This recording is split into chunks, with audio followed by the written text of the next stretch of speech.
সকালে ঘুম থেকে উঠে জানালার পর্দা সরাতেই অবাক কামচাটকার বাসিন্দারা। বাড়ির ছাদ বরফ জমে পাহাড় হয়ে গেছে। সদর দরজা খোলারও নেই উপায়। জানালা দিয়ে চারদিকে শুধুই বরফ দেখা যাচ্ছে। এক রাতের ব্যবধানে চেনা শহর যেন হারিয়ে গেছে সাদা চাদরের আড়ালে। আস্ত একটা শহর যেন বরফের নিচে নিখোঁজ হয়ে গেছে।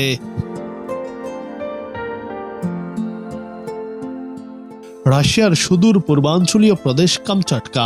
এখানে গেল ৬০ বছরের মধ্যে সবচেয়ে ভয়াবহ তুষারপাত রেকর্ড হয়েছে।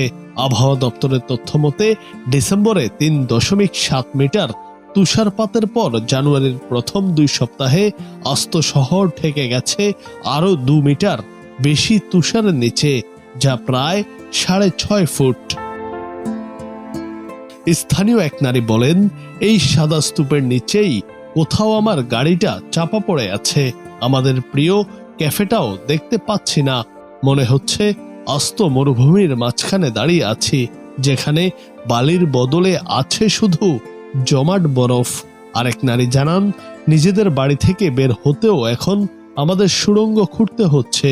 সদর দরজাটা পর্যন্ত খোলার উপায় নেই।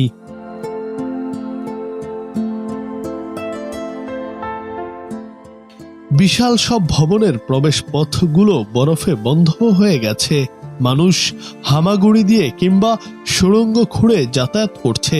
রাস্তায় যেখানে আগে গাড়ি চলতো সেখানে বরফের পাহাড় জমেছে। মানুষ রাস্তার বদলে ট্রাফিক লাইটের সমান উচ্চতার উপর দিয়ে হেঁটে বেড়াচ্ছে। তবে এই হাড় কাঁপানো প্রতিকূলতার মাঝেও দমে যায়নি স্থানীয়রা।